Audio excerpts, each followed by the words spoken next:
warga Palembang, Yuniatika Permatasari, rela datang ke Jakarta untuk menghadiri langsung perayaan HUT Republik Indonesia ke-81 di Istana Merdeka. Ia mengenakan pakaian adat Palembang yang dibeli khusus untuk momen tersebut. Yuniatika mengaku bahagia karena akhirnya bisa menyaksikan perayaan kemerdekaan secara langsung. Setelah selama ini hanya melihatnya melalui televisi.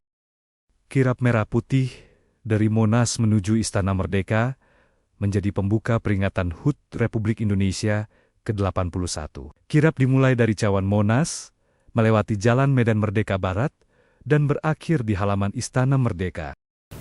Telah terkubur 20 hari, bisakah forensik mengungkap misteri? Polisi membongkar makam Sutrimo, orang dekat ex-Jampitsus Febri. Otopsi ulang diharapkan dapat menemukan bukti baru untuk melengkapi proses penyidikan dan mampukah ekshumasi menguak fakta dan menjawab semua kejanggalan? Untuk membahas selengkapnya lebih lanjut telah bergabung bersama kami ahli forensik Dr. Dian Novita. Selamat sore, Dok. Selamat sore, Mas David. Ya, Dok, dalam kasus kematian Sutrimo yang dinilai janggal, ya, seberapa penting ekshumasi untuk mengungkap cause of death yang sebenarnya? Ya, terima kasih Mas David. Jadi untuk mengungkap sebab kematian, bila ada dugaan kematian tidak wajar, salah satu cara dan menjadi cara yang paling tepat adalah dengan memeriksa jenazah tersebut melalui pemeriksaan luar yang dilanjutkan dengan pemeriksaan dalam atau otopsi. Karena dalam kasus ini kondisi saudara S sudah dalam kondisi meninggal dunia dan dimakamkan, maka tindakan yang dilakukan adalah ekshumasi atau penggalian kubur yang tentunya diharapkan nanti pemeriksaan jenazah ini bisa menemukan bukti-bukti secara medis dan bisa dibuktikan secara ilmiah untuk mencari sebab matinya seperti apa. Baik, Sutrimo ini kan sudah dimakamkan 20 hari ya. Apakah dalam rentang waktu tersebut penyebab kematian masih dapat diketahui secara akurat begitu? Ya, tentu waktu atau jeda kematian dari kronologi kejadian hingga dilakukan pemeriksaan itu sangat berpengaruh terhadap hasil pemeriksaan yang akan didapat. Kaitannya dengan kondisi jenazah yang mengalami proses pembusukan itu tentu akan berpengaruh terhadap keakuratan dari hasil pemeriksaan. Namun saya yakin bahwa tim pelaksana akan berupaya semaksimal mungkin dengan adanya pemeriksaan secara menyeluruh dan ketelitian serta adanya kolaborasi dari antar ahli. Di sini sudah melibatkan dari beberapa institusi terkait dengan dokter forensik dari PDFMI, dari akademisi maupun dari fungsional, dan tentu saja melibatkan dari ahli histopatologi, patologi anatomi, ahli toksikologi dan ahli DNA. Tentu nanti diharapkan hasilnya memiliki keakuratan dan dapat dibuktikan secara ilmiah. Oke, tadi ada 3 hal itu yang disebutkan dari pihak oleh Prof. Siapa tadi pas konvers dengan pihak kepolisian ya. Ada histopatologi lalu DNA juga ya. Ahli DNA, ahli toksikologi dan juga toksikologi. dihadirkan. Nah, untuk yang pertama dulu tadi itu apa yang dicari untuk mendapatkan apa dari histopatologinya?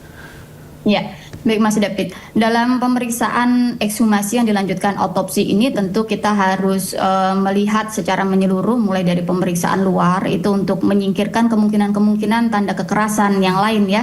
Di antaranya apakah ada luka-luka karena kekerasan tumpul, kekerasan tajam atau senjata api, dan termasuk tanda-tanda dugaan keracunan apabila masih bisa ditemukan ketika dalam kondisi 3 minggu ini. Nah, selanjutnya dilakukan pemeriksaan dalam atau otopsi itu harapannya adalah untuk melihat organ-organ yang ada di dalam, apakah ada kemungkinan penyebab lain seperti penyakit misalnya ya, atau termasuk pengambilan sampel-sampel organ yang nanti akan dilanjutkan untuk pemeriksaan toksikologi dan histopatologi untuk mencari apakah masih ada zat-zat yang tersisa atau residunya yang bisa memberikan petunjuk apakah sebab kematiannya ke arah sana. Baik, apa ada perbedaan informasi yang bisa diperoleh dari otopsi terhadap jenazah yang masih baru dengan yang setelah ekshumasi?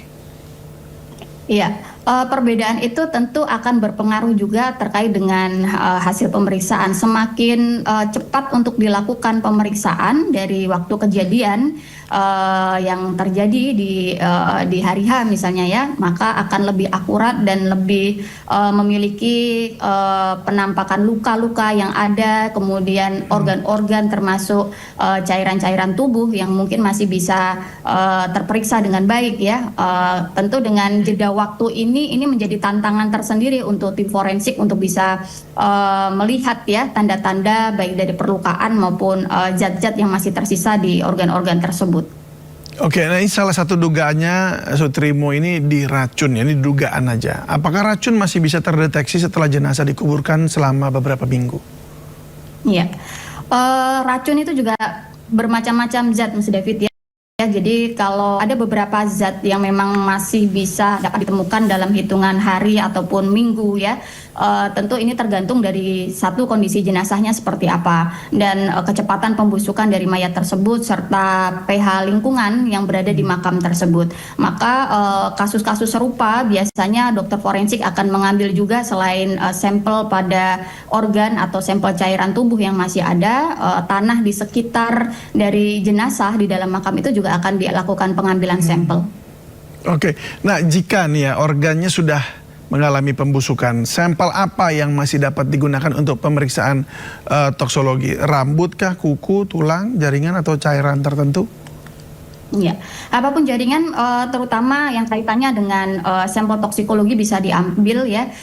Kalau darah mungkin sudah rusak atau lisis ya, jaringan-jaringan lain yang bisa diambil diantaranya lambung, saluran sampel-sampel saluran pencernaan seperti kerongkongan, kemudian apabila curiga bahwa zat ini masuk melalui saluran pernafasan, tentu sampel-sampel di swab tenggorok ataupun di paru-paru ya, dan organ-organ lain yang bisa diambil tentu bisa memberikan petunjuk yang akan lebih lengkap dan memiliki akurasi yang lebih bagus.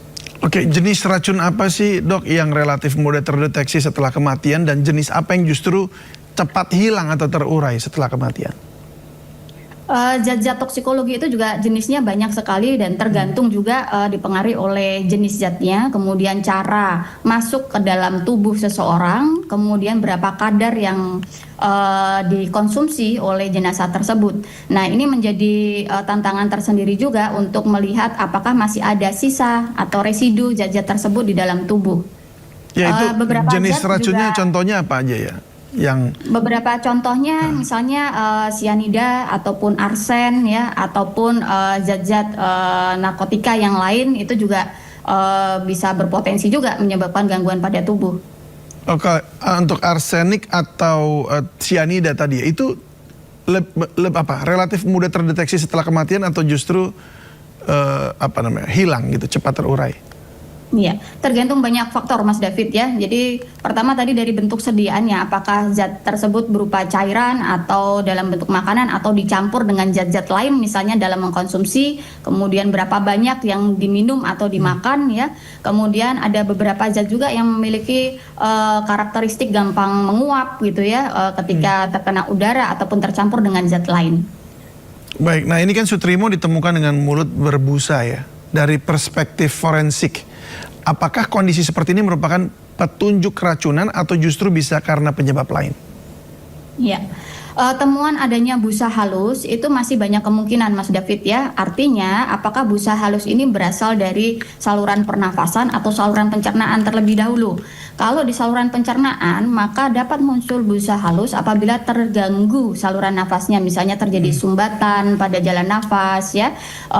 Atau kalau busa halus ini keluar dari saluran pencernaan tentu juga masih banyak juga ya kemungkinan-kemungkinan lainnya, misalnya pada dugaan kasus keracunan ya, kemudian mungkin ada muntahan karena suatu penyakit ya.